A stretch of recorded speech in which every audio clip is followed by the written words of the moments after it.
마가복음 65번째 시간입니다. 제목은 위선, 사랑의 반대말입니다. 위선, 사랑의 반대말. 예전 뉴스에서 제가 본 기억이 있습니다. 꽤 오래전 뉴스였던 것 같아요. 어떤 시골 마을에서 4년 동안이나 사기를 친 사람의 이야기였어요. 무려 4년입니다. 그 4년 동안 그 시골 마을 사람들의 마음을 사기 위해, 순박한 사람들의 마음을 사기 위해 온갖 노력을 다 했다고 해요. 농사일을 도와줍니다. 형광등을 달아줍니다.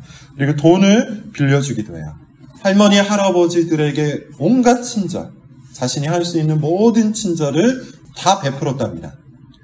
그리고 4년째가 되었을 때 마을 사람들에게 작게는 수백만 원, 많게는 수억 원에 이르기까지 돈을 빌려서 도망을 쳤다는 것이죠. 피해액이 수십억 원에 달한다는 뉴스를 제가 본 기억이 있습니다. 그때 사기를 당한 할아버지의 인터뷰가 아직도 기억에 나요. 이렇게 말씀하세요. 아직까지도 믿기지 않는다. 지금이라도 돌아와서 돈을 갚을 것만 같다. 너무나도 친절하고 너무나도 따뜻해서 그 사기꾼에게 완전히 마음을 빼앗긴 거예요. 전형적인 사기꾼의 수법이죠. 사기꾼은 사람의 마음을 다룰 줄 아는 사람이에요. 어떻게 하면 사람의 마음을 살 수 있는지 아주 잘 아는 사람, 그가 사기꾼입니다. 지극정성이에요. 집요할 정도로 그렇게 합니다. 그렇게 하면 사람이 넘어가는 줄 알기 때문이에요. 관심이 필요한 사람에게는 관심을 주고요. 도움이 필요한 사람에게는 도움을 줍니다. 뛰어난 사기꾼일수록 자기의 마음을 잘 감추죠. 동기와 목적을 잘 숨긴다는 말이에요. 그런데 사실 그들이 사람들에게 지극정성을 다하는 이유는 따로 있죠. 뭡니까? 돈 때문이에요. 돈을 떼어먹기 위해서 그렇게 하는 겁니다. 사기꾼에게 사람은 단지 수단일 뿐이죠. 친절도 수단입니다. 도와주는 것도 수단이에요. 지극정성도 수단이에요. 사기꾼이 하는 모든 말과 행동은 그저 수단입니다. 무엇을 위한 수단이라고요? 돈을 떼어먹기 위한 수단이에요. 위선자도 같습니다. 위선자에게 사람은 사랑의 대상이 아니죠. 섬김의 대상이 아니에요. 수단이에요. 자기 영광을 위한 수단이에요. 자기 만족을 위한 수단이고 자기 탐욕을 채우기 위한 도구일 뿐이에요. 위선자에게 가난한 사람은 어떤 도구가 됩니까? 자신의 자비와 친절을 드러낼 수 있는 도구일 뿐이에요. 위선자에게 무식한 사람은 어떤 수단입니까? 자기 지식을 뽐낼 수 있는 도구일 뿐이에요. 위선자에게 불경건한 사람은 또 어떠한 수단이 됩니까? 내가 너보다 더 뛰어난 경건을 가지고 있다는 자신의 우월감을 드러낼 수 있는 수단일 뿐이에요. 위선자는 사람을 통하여 자기의 영광과 만족을 얻고자 하는 강렬한 욕망을 갖고 삽니다. 그래야만 자기가 원하는 것을 얻을 수 있기 때문이죠. 그러나 이 모든 열심 속에 무엇이 없어요? 사랑이 없죠. 가난한 사람을 위한 사랑이 없습니다. 무식한 사람을 위한 사랑이 없습니다. 불경건한 사람을 위한 사랑이 없어요. 겉으로 볼 때는 사랑이 있는 것처럼 보일 수도 있어요. 그런데 그것조차도 사실 뭐예요? 사랑이 있는 사람인 것처럼 보이고 싶은 욕망의 표현일 뿐이에요. 그런 평가를 얻고 싶어하는 욕망에 불과하다는 겁니다. 그런 의미에서 위선자는 영적인 사기꾼이죠. 예수님이 위선자를 그토록 비판하시는 이유가 바로 그겁니다. 사람들의 영혼을 갈취하는 영적 사기꾼, 사람들의 마음을 갉아먹는 영적 사기꾼이기 때문입니다. 사람의 마음을 잘 얻는 기술자에 불과하다는 것이죠. 사기꾼에게 사람이 수단인 것처럼 위선자에게도 사람은 수단일 뿐입니다. 우리는 지금 예수님께서 예루살렘 성전에 들어와서 논쟁을 하고 있는 장면을 계속 살펴보고 있어요. 대제사장과 논쟁을 했습니다. 사두개인과 논쟁을 했고요. 바리새인과도 논쟁을 했어요. 지난 시간에는 서기관과 하는 논쟁을 우리가 살펴봤습니다. 주제가 뭐였죠? 가장 큰 계명이 뭐냐? 율법 중에 가장 커다란 율법이 뭐냐? 뭐였습니까? 신명기 6장과 레위기 19장을 통해서 예수님은 사랑이 가장 커다란 계명이라고 말씀하셨습니다. 하나님을 사랑하고 이웃을 사랑하라. 하나님을 사랑하는 것, 이웃을 사랑하는 것, 그런 마음의 동기가 없이 행하는 모든 신앙 행위는 뭡니까? 가짜예요. 율법을 완벽히 지킬 수 있습니다. 그러나 사랑이 없으면 그 순종은 가짜예요. 예배를 열렬히 드릴 수도 있습니다. 그러나 그 마음속에 하나님을 향한 사랑과 이웃을 향한 사랑이 없으면 가짜예요. 가난한 사람을 위해서 돈을 떼어 줄 수도 있습니다. 그러나 사랑이 없으면 위선일 뿐이죠. 그런 의미에서 위선과 참된 믿음을 가늠하는 가장 커다란 잣대, 중요한 잣대가 사랑이라고 했어요. 이게 지난 시간에 했던 내용입니다. 또한 사랑은 뭐라고 했습니까? 계명이요 법이라고도 말씀을 드렸죠. 우리는 사랑하기 위해서 의무감을 가지고 있어야 한다고 그랬어요. 지난주에 이것을 뭐라고 표현했냐면 우리는 사랑의 빚진 자, 사랑의 채무가 있는 자, 갚아야 될 사랑이 있는 자라고 표현을 했어요. 그러므로 사랑하지 않는 것은 죄를 짓는 겁니다. 또한 그런 의미에서 우리가 해야 할 것이 있다고 했죠. 사랑을 열심히 연습해야 한다. 이렇게 말씀을 드렸어요.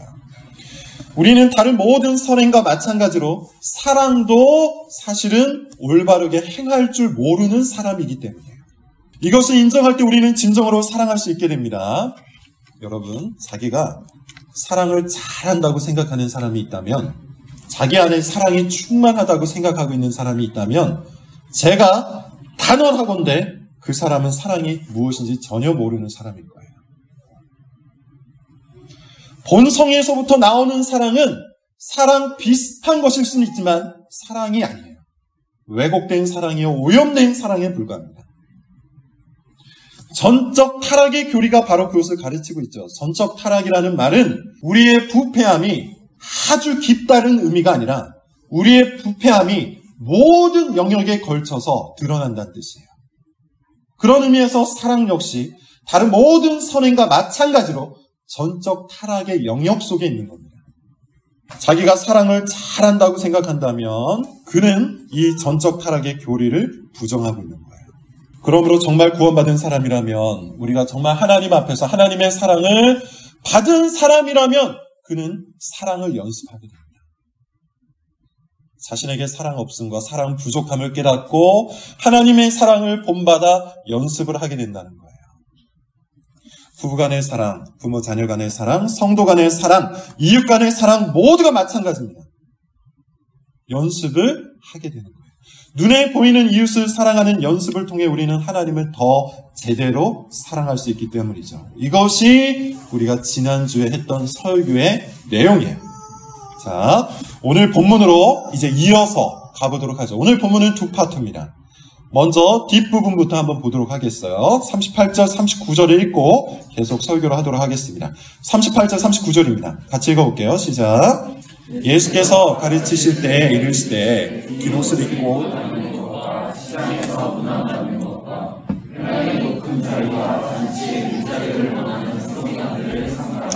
논쟁이 끝났습니다. 논쟁을 끝내신 후에 이제 예수님께서 대중들을 향해서 교훈을 던지세요. 사람들을 가르치십니다. 핵심은 39절 뒷부분에 있어요. 서기관을 삼가라는 겁니다. 삼가다 무슨 뜻입니까? 주의하라는 뜻이고 멀리하라는 뜻이에요. 그런데 어떤 서기관을 삼가라고 이야기하고 있습니까? 그 앞에 수식어가 세 가지가 있습니다. 하나씩 살펴보도록 하죠. 먼저 어떤 서기관입니까? 긴 옷을 입고 다니는 서기관을 삼가라고 하죠. 긴 옷이 여러분 뭘까요? 아마도 추정하기로는 신분을 나타내는 옷이 아닐까 싶어요.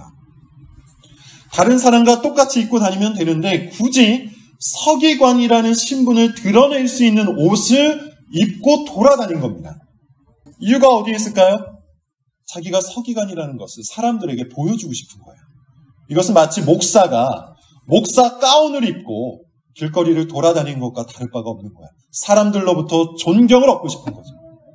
알아달라는 겁니다. 나는 너희들과는 달리 꽤 고귀한 사람이다. 나는 너희들과 달리 높은 자리에 올라가 있는 사람이다. 그러니 너희는 나의 긴 옷을 보고 내가 누구인지 알아채라. 이런 의도였던 것입니다. 참 웃기는 짓이지만 우리도 종종 이런 경우가 있죠. 그런 사람들이 있어요. 자기가 사회에서 어떠한 신분인지를 드러내고 싶어서 안달인 사람들이 종종 있다는 겁니다. 그래서 교회에 오면서 굳이 직장에 갈 때처럼 꾸미고 오는 사람들이 있어. 괜히 머리에 기름을 바르고 괜히 양복을 꺼내 입고 은근히 자기 지위를 드러낼 수 있는 무엇인가, 그것을 꼭 티를 내요. 보여주고 싶은 겁니다. 알아달라는 것이죠.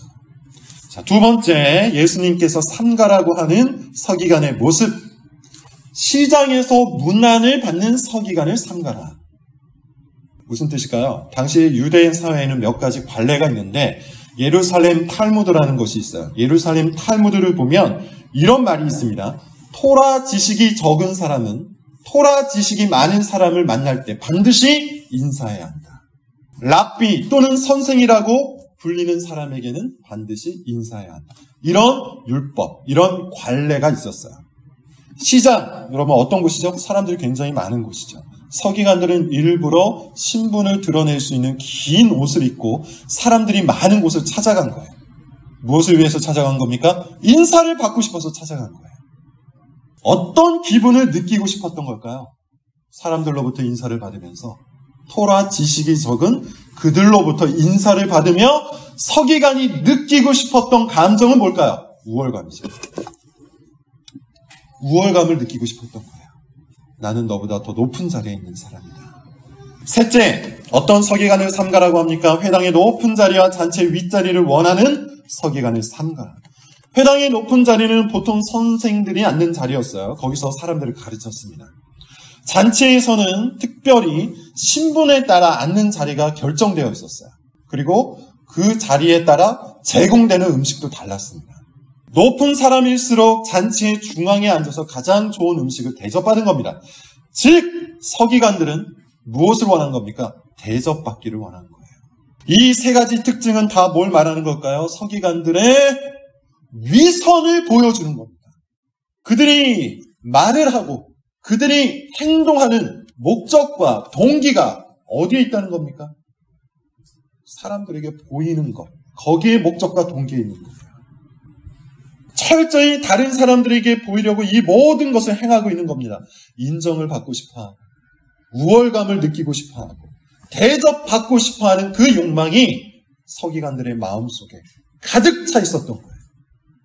서기관에게 사람은 그런 의미에서 사랑의 대상이요 섬김의 대상이 아니라 도구요 수단이었던 것이죠. 높임받을 수 있는 수단, 인정받을 수 있는 도구였던 겁니다. 그래서 서기관은 위선자였어요. 특별히 오늘을 살아가는 우리들은 이 부분에 있어서 특별한 주의가 요구돼요. 하나님에 의해 관계적 존재로 만들어진 사람은 사실 관심을 받고 싶어하는 욕구가 원래 있었어요.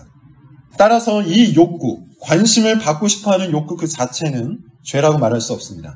그런데 이 관심을 받고 싶어하는 욕구는 원래 하나님의 관심을 받는 것으로 완전히 채워질 수가 있었죠. 그리고 그 안에서 서로를 향한 건강한 관심을 주고받을 수 있도록 우리는 창조되었습니다. 그러나 하나님의 관심 따위에 관심이 없는 사람들은, 즉 하나님으로부터 멀어진 사람들은 그 마음속에 관심에 대한 욕구가 채워지지 않았기에 누구를 통하여 관심을 얻고 싶어 할까? 오로지 사람들을 통해서만 관심을 채우고 싶어 하는 거예요. 오늘날 이것을 뭐라고 이야기합니까? 관심병이라고 하잖아요. 요즘에는 SNS가 발달되면서 이 욕구가 마음껏 발산되고 있습니다. 심지어 장려되고 있죠. 그러다 보니 SNS에 거짓으로 무엇을 올리기도 하죠. 자신을 한껏 꾸며서 가짜, 연극하고 있는 자신의 모습을 보여주기도 해요. 좋아요를 많이 받고 싶어서 그렇다고 합니다. 예전에 어떤 뉴스를 보니 좋아요를 많이 받지 못한 청소년들이 심각한 우울증에 빠져 있다. 뭐 이런 뉴스를 보기도 했어요. SNS에서만 일어나는 현상은 아닙니다.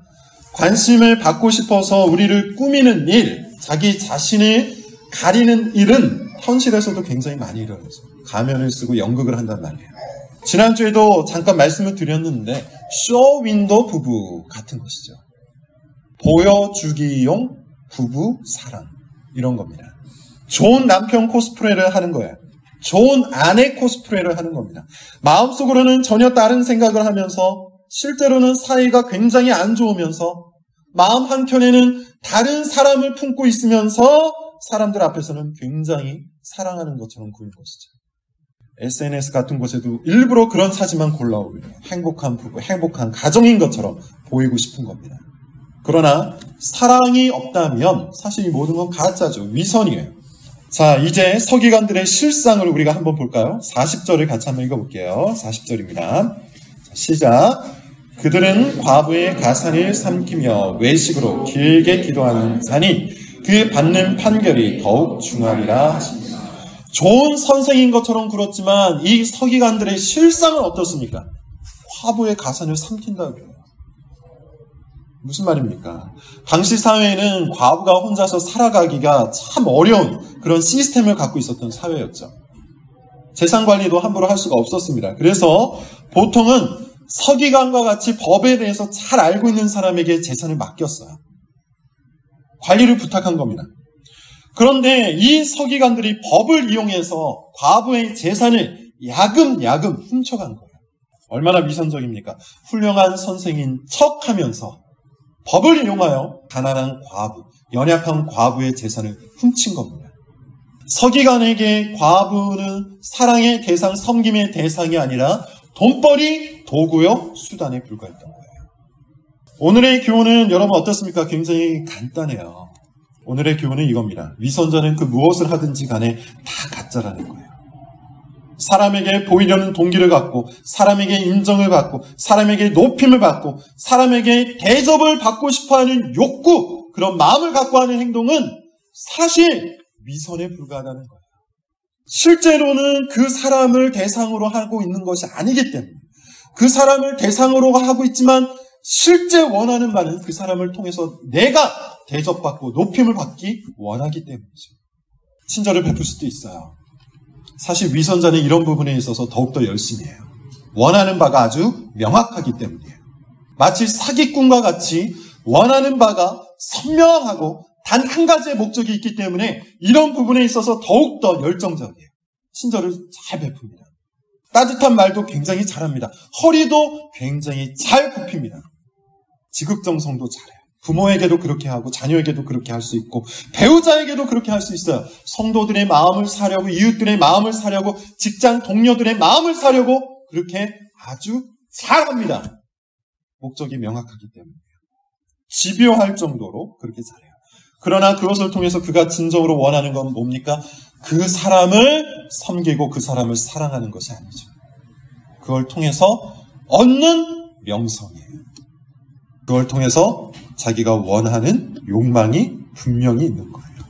사랑하는 흉내를 내는 것이고 그것을 통해 사랑한다는 평판을 얻고 싶은 것에 불과한 겁니다. 위선과 사랑은 그런 의미에서 절대로 같이 갈 수가 없습니다. 위선자는 사랑할 수 없고 사랑하는 사람은 위선적일 수가 없어요. 자, 이 원리를 갖고 이제 하나님 사랑과 이웃 사랑의 계명을 한번 생각을 해봅시다. 가장 커다란 계명, 하나님을 사랑하고 이웃을 사랑하라는 계명을 예수님이 우리에게 주셨는데 지금까지 말했던 이 원리, 위선의 원리, 사랑의 원리를 갖고 한번 생각을 해보죠. 우리 자신에게 적용을 해보죠. 우리는 하나님과의 관계에서 어떠한 목적과 동기를 가지고 나아가고 있습니까? 그렇게 대하고 있습니까? 예배를 드릴 때, 우리가 지금 예배를 드리고 있는데 이 예배를 드릴 때 어떠한 동기, 어떠한 목적으로 예배를 드리고 있습니까? 하나님을 사랑하는 마음으로 예배합니까? 아니면 사람들에게 보이려고 예배합니까? 찬양을 할 때 여러분은 하나님을 정말 높이는 마음으로 찬양을 합니까? 아니면 자기가 찬양 잘한다는 것을 뽐내려고 찬양합니까? 사람들에게 음악성이 있다는 것을 알리고 싶어서 자기 존재감을 뽐내고 싶어서 찬양을 하고 있다면 이건 찬양이 아니겠죠. 교회 안에서 사역하고 봉사하는 것 마찬가지입니다. 어떤 동기로 하고 있어요? 하나님을 사랑하는 마음으로 사역을 합니까? 하나님을 사랑하는 마음으로 봉사를 합니까? 아니면 자기 재능을 드러내어 자기를 높이려고 봉사하고 사역합니까? 하나님을 사랑하지 않는 한 우리가 드리는 모든 예배는 다 거짓이에요. 진짜 예배가 아니에요. 하나님을 사랑하지 않는 한 우리가 부르는 찬양도 진짜 찬양이 아니고, 하나님을 사랑하지 않는 한 우리가 드리는 봉사도 진짜 봉사가 아닙니다. 이웃과의 관계도 한번 생각해 볼까요? 여러분, 우리는 이웃과의 관계를 어떤 마음으로 대하고 있습니까?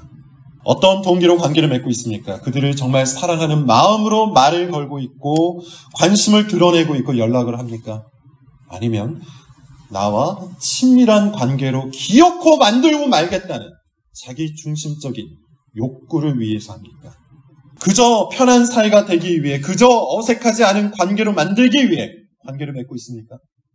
그렇게 철저히 자기 중심적인 관계를 위하여 관계를 맺고 있다면 우리는 그를 사랑의 대상, 섬김의 대상이 아니라 도구와 수단으로 여기게 됩니다. 우리 말 속에는 어떤 동기가 숨어 있나요? 정말로 사랑을 실천하기 위해서 신중하게 말합니까? 아니면 영향력을 확산하기 위해, 자기를 자랑하기 위해 본능대로 말합니까? 우리가 다른 사람을 도우려고 하는 동기는 뭡니까? 정말 사랑하고 섬기기 위해서 하는 겁니까? 아니면 돕는 자기의 모습을 누군가에게 어필하기 위해서 하는 겁니까? 다시 한번 말하지만 오늘 본문의 교훈은 아주 간단해요. 위선자가 되지 말고 진짜로 사랑하는 사람이 되자는 거예요. 이게 본문을 통해서 우리에게 전달되고 있는 가르침입니다. 위선자가 되지 말자. 정말로 진정으로 사랑하는 자가 돼서 하나님과 이웃과의 관계에서 진실한 관계를 맺자. 위선자는 하나님과 사람을 자기를 위한 수단으로 여깁니다. 반면에 사랑하는 사람은 하나님과 사람을 섬김의 대상으로만 여겨요. 사랑의 대상으로만 여겨요. 사랑하는 사람, 섬김의 대상, 사랑의 대상으로 여기며 사랑하는 사람은 저 사람을 통하여 자기가 얻을 것을 계산하지 않는단 말이에요. 사랑하는 사람은, 정말로 진실한 관계를 맺는 사람은 저 사람을 통해서 내가 손해볼 것도 따지지 않아. 사랑이라는 말은 이미 희생과 헌신이 전제되어 있기 때문에 손해가 당연한 거예요. 대상이 누구든지 여러분 한번 여러분 머릿속에 그를 상상해 보세요. 사랑하는 대상을 떠올려 보세요. 짝사랑했던 사람이어도 좋습니다. 지금 연인이 없다면 과거에 짝사랑했던 사람이라도 한번 떠올려 보시라는 겁니다. 지금 사랑하는 사람이어도 좋아요. 배우자여도 좋고 자녀여도 좋습니다. 누가 되었든 간에 사랑하는 사람을 여러분 한번 여러분 머릿속에 떠올려 보세요. 그리고 그 사람을 내가 어떠한 마음과 어떠한 태도로 대했는지 그것도 한번 떠올려 보세요. 어떤 마음이 가장 먼저 떠오릅니까? 내가 사랑하는 사람이라면 잘해주고 싶은 마음이 가장 먼저 생겨나지 않아요? 우리가 누군가를 사랑하면 그 사람에게 잘해주고 싶은 마음이 저절로 생겨납니다. 그게 정상이에요. 그게 당연한 거예요. 그 사람을 이용해서 무엇인가를 얻어보겠다는 그런 마음이 생겨나지 않죠. 그런 생각이 추호도 들지 않아요. 만약에 그런 마음으로 지금까지 사랑을 해왔다면 그 사람은 단언하건대 가짜 사랑을 한 겁니다. 부모를 향한 사랑이든 자녀를 향한 사랑이든 마찬가지예요. 우리가 누군가를 진정으로 사랑한다면 우리는 나에게 있는 것을 나눠주고 싶은 마음이 생깁니다. 선물을 하고 싶은 마음이 생긴다는 거예요. 없는 것은 만들어서라도 주고 싶은 마음이 생겨나죠. 손해볼 마음이 생긴다는 말이에요. 그 사람의 기쁨이 나의 기쁨이 되고 그 사람의 웃음이 나의 웃음이 되기 때문이죠. 그 사람이 내 섬김의 대상이 되어버리는 거예요. 우리가 진정 사랑한다면 우리는 그 사람을 내 섬김의 대상으로 여기게 됩니다. 하나님을 사랑하고 이웃을 사랑하는 말, 사랑하라는 말, 그것이 바로 그거예요. 하나님을 이용하려는 마음, 사람을 이용하려는 마음은 사랑과 전혀 상관이 없는 말이에요. 그건 위선일 뿐입니다. 겉모습은 똑같을 수 있다고 했죠. 심지어 사랑하는 것처럼 보이는 모든 행동을 다 할 수 있어요. 사랑의 말도 할 수 있고 사랑한다 말하면서 선물도 할 수 있어요. 그러나 그 마음속에 사랑이 없다면 그 모든 행동은 다 위선이에요. 오로지 자기 자신의 평판, 오로지 자신의 욕망을 위해서 하는 것에 불과할 뿐이에요. 사랑은 사랑의 대상에게 참으로 자연스럽게 나를 내어주는 겁니다. 하나님에게 나를 내어주는 겁니다. 이웃에게 나를 내어주는 겁니다. 그것이 하나님을 사랑하고 이웃을 사랑하는 겁니다. 나를 드러내고 나를 과시하고 나를 높이려는 의도가 없이 오직 내가 사랑하는 존재의 유익을 위해 나를 주는 겁니다. 그것이 사랑입니다. 심지어 그 존재의 유익을 위해서라면, 내가 사랑하는 존재의 유익을 위해서라면 기꺼이 희생을 감당하는 겁니다. 그게 참된 사랑이에요. 그런 의미에서 지금까지 한 번도 자기를 깎아본 경험이 없는 사람, 손해본 경험이 없는 사람, 자기의 성격과 기질과 시간과 열정을 그를 위해서 준 경험이 없는 사람은 아직까지 사랑을 해본 적이 없는 거예요. 그렇다면 이제 우리에게 남겨진 문제 딱 하나가 있죠. 이 참된 사랑은 우리가 어디에서 발견할 수 있고 어디에서 얻을 수 있으며 어디에서 배울 수 있습니까? 예수 그리스도죠. 타락한 사람은 본능적으로 자기 유익을 위해서 행동합니다. 그래서 성경에 보면 사랑의 반대말로 많이 등장하는 용어 중에 하나가 자기 유익을 구하는 것이라고 해요. 즉 타락한 사람은 본능적으로 위선자예요. 그러므로 우리는 참된 사랑을 우리 안이 아니라 우리 밖에서 찾아야 합니다. 우리 밖에 계신 예수 그리스도, 우리를 위해서 하나님의 사랑을 확증해 주신 우리 주 예수 그리스도 안에서 그 사랑을 찾아야 한다는 겁니다. 본문을 한번 볼게요. 35절부터 37절입니다. 35절부터 37절 우리 다 같이 한번 읽고 계속 설교를 하겠습니다. 읽겠습니다. 시작.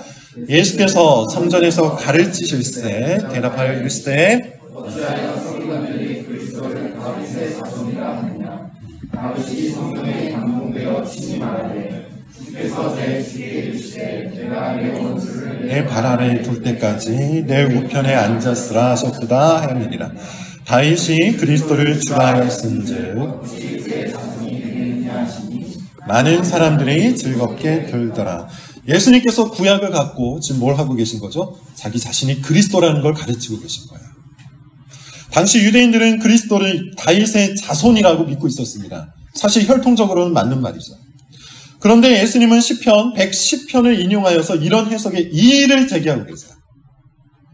만약에 그리스도가 다윗의 자손이라면 왜 다윗이 시편 110편에서 그리스도를 나의 주라고 했느냐? 이걸 물어보고 있어요.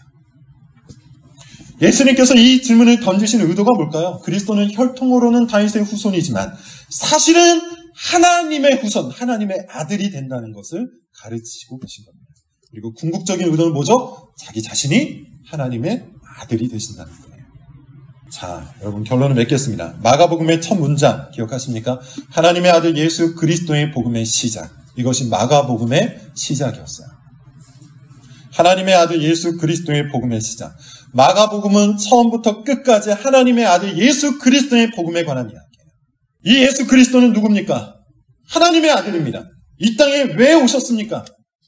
하나님의 사랑을 이 땅에 확증하기 위해서 오신 겁니다.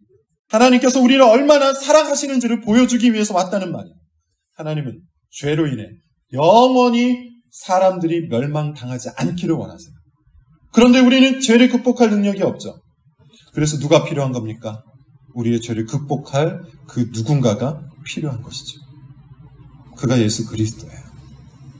그는 죄가 없어야 했고 죄를 없앨 수 있어야 했습니다. 이 조건을 갖춘 자는 하나님의 아들 예수 그리스도밖에 없어요.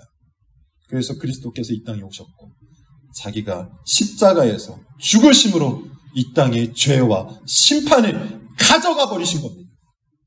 그것이 그리스도의 십자가예요. 그러므로 그리스도 안에서 하나님의 사랑은 완전히 확증됩니다. 그리스도 안에서 하나님의 사랑은 절대로 끊어지지 않는 사랑으로 우리 가운데 드러납니다. 그리스도 안에서 하나님의 사랑은 무한히 우리에게 주어집니다. 따라서 우리는 그리스도 안에서만 참된 사랑을 찾을 수 있고 얻을 수 있고 배울 수 있어요. 우리 안에는 사랑이 없어요. 그리스도 안에만 사랑이 있어요. 우리 본능에는 위선만 있습니다. 그리스도 안에만 참된 사랑이 있습니다. 하나님을 진정으로 사랑하기 원하십니까? 이웃을 정말로 사랑하기 원하십니까? 그렇다면 우리는 그리스도 안에서 이 사랑을 발견하고 이 사랑을 얻어야만 돼요.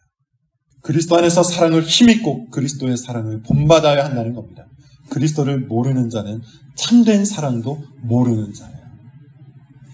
진실한 관계를 훈련하고 연습하기 원하신다면 하나님께서 우리를 위해서 보내어 주신 사랑의 확증, 예수 그리스도를 믿으시고 그리스도를 알아가시기 바랍니다. 그리스도 안에서만 우리의 위선이 극복되고 그리스도 안에서만 진실한 관계를 맺을 수 있는 참된 사랑을 얻을 수 있기 때문에 그런 우리 모든 담장너머교회 성도들이